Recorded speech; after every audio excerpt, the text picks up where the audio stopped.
Welcome back to Sunny Morning. We're still here live. Thank you for staying with us. I'm sure you're as enthralled as we are. I mean, this has been a discovery. Thank you so much for being with us, Dr. Burrard. Thank you for the invitation once again. And, you know, there's so much more to cover. We were talking before the break about detecting pain, how to source it and what to do about it. Let's have a look at treatments now. I mean, treatments, and especially what to do. I mean, like the person has, I mean, how can they, of course they need to, they have to go to find out if they have an unbalanced hormones.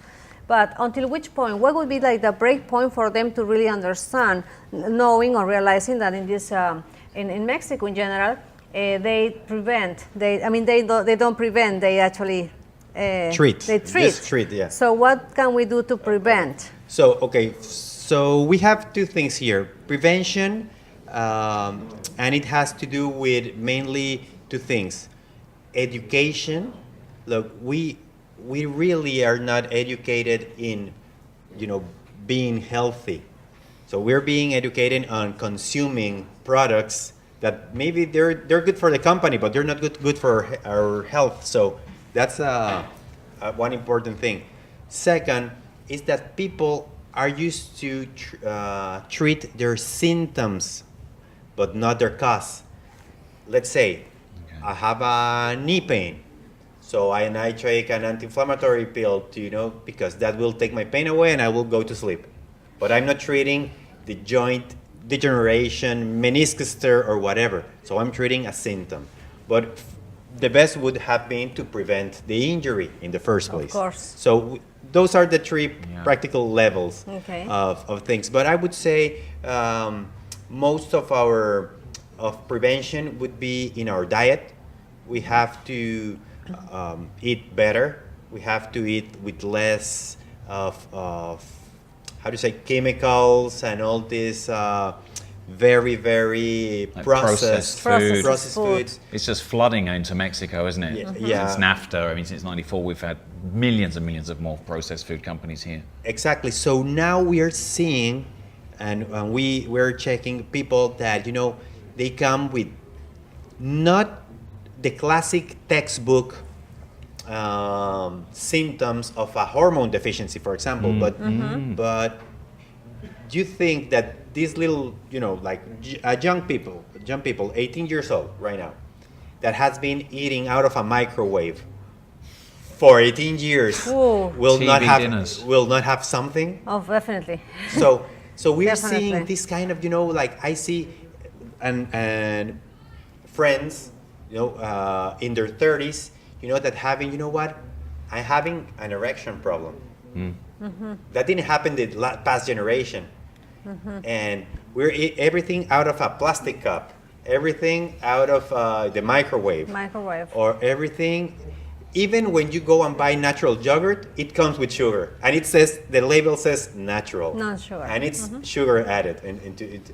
So it's really tough to really find the good stuff. You go to the supermarket, you get overwhelmed of all these products that the options they give you. Yeah, the options are so many, and with so different, you know, like hormone free and natural and light and all these things. Sometimes it's overwhelming that we really need to be more educated on what we should really eat. Right? Yeah, I think nutrition plays a major role, and I've spoken to people, as you said, you know, at 30, and then in their 40s, they even go and talk to nutritionalists who themselves are saying it's difficult to find the key information or the correct information to give patients. There's a lot of misinformation in the medical industry. I'm going to put it out there because I think they blame the food companies themselves for spreading disinformation. Is that a true assertion? I would say so. Let's say it's kind of makes you a little bit how can I say, confused when you go misled. That was the word I was finding, because sometimes you go and buy, let's say, a cookie. You want a cookie. You go and buy this, and it says 300 calories. Right. And you say, okay, so you get your package of cookies, and what you don't read, or it's in very tiny letters, it says 300 calories per serving, Per that it's serving. one cookie. Oh and my you, and you God. ate the whole package or half. So you've had 20 of those. That's Oh my gosh. 6,000 calories. That happens. It does The other thing is that fast food is sometimes cheaper than going, and having let's say a whole natural salad Meal. with maybe Chicken meat, exactly. chicken breast. I'm not saying, and I don't like to turn people into be a vegetarian or be a vegan. I think our body needs everything. Exactly. A lot of But you're trying to help people make educated choices for themselves, right? yeah, that's one thing, and the other thing is that we have to cut on the amount. We're used to eating until we feel full, and we forget that our body needs maybe half of what we eat. Sometimes even. I mean, is it true? I mean, a fist Yes. the size of your The stomach. I mean, fist. that's the portion. And you see people eating 16-ounce steaks plus a starter, then a dessert. I mean, what is that doing to your body? Sure. So then we fall into this thing that even I don't know what to eat. Sometimes we've talked about this. Right. So do you eat meat that Yes. has hormones? But do you eat some vegetables that have insecticides and all these things? Or do you go Pesticides. to organic and maybe have some of the pests and parasites and all that? So you don't know where really to turn. It's a very difficult. You can get it wrong. I mean, Yeah. what you put on your plate, you think, oh, I'm just going to go healthy, I'm just going to eat vegetables. But like you say, there are traps there too. There are. Yeah. And some people But- are prone to red meat or white meat, and some things will suit you better than others, right? Definitely. That's totally true. Also, other than the food, also I guess like drinking water, enough liquids like water, Sure. not so much tequila. And with What- water What comes. about red wine? But with water comes the other thing. Is that water? It's has a basic pH. Have you seen these YouTube videos with alkaline? Alkaline? Or Is that very- a good water to drink? Alkaline water? It should be, but should there's be. some of the regular brands that you can buy in any country. I don't.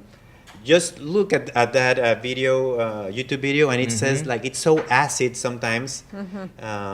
So it actually messes up also with Oh, no. our body. That affects the balance, right? The balance of our, The of our balance. body. Yeah, sure. It's fascinating. isn't But it? there's a few reference. I have this friend in United States. She just wrote a book and has also it's in all these electronic bookstores. It's called Pain Free and Strong. So it's a good reference.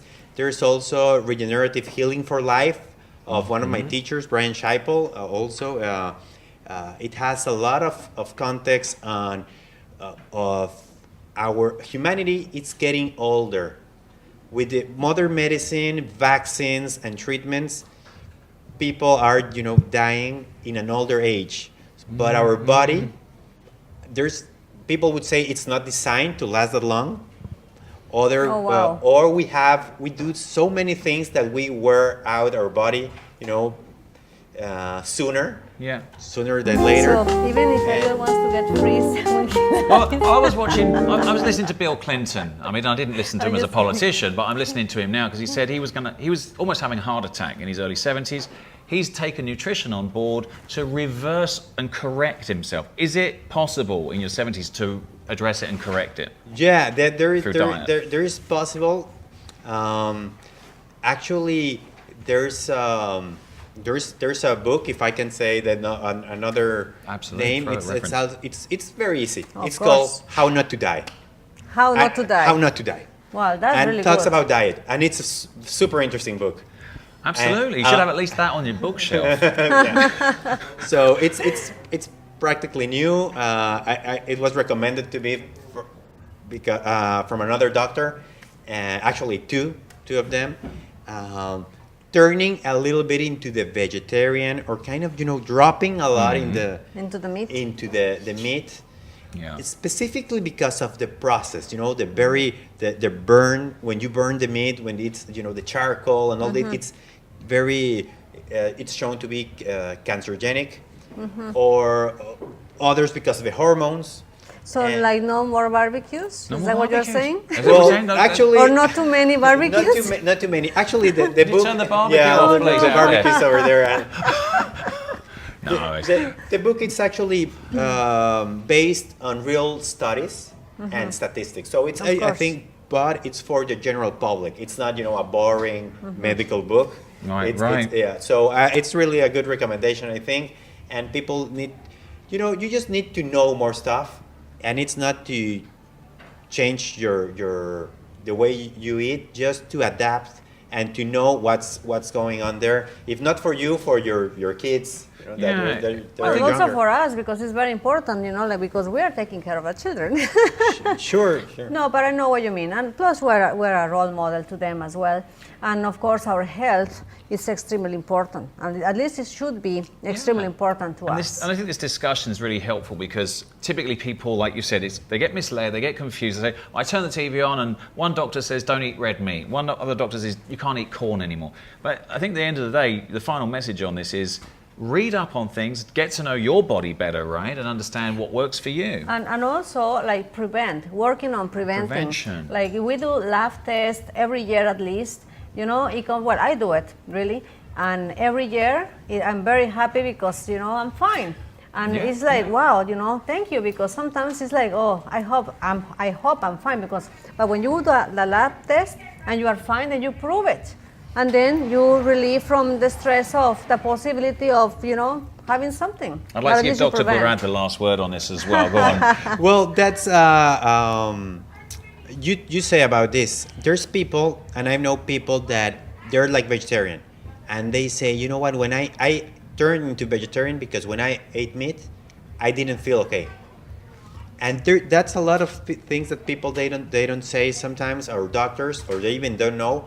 But there is some tests that they put you in to eat some food, like let's say meat, and then you get a blood pH tested to see how the meat is gonna influence your blood. Okay. Or vegetarian, and then how. So maybe for me eating meat is fine, but maybe for you it's Somebody not. else is not. So everybody, each body is different. So we have to adjust. individualize the treatments. Well, thank you so much for Thank coming you. with us. Thank you very much. For staying here. And so, thank you, and we'll see you after the next break. time.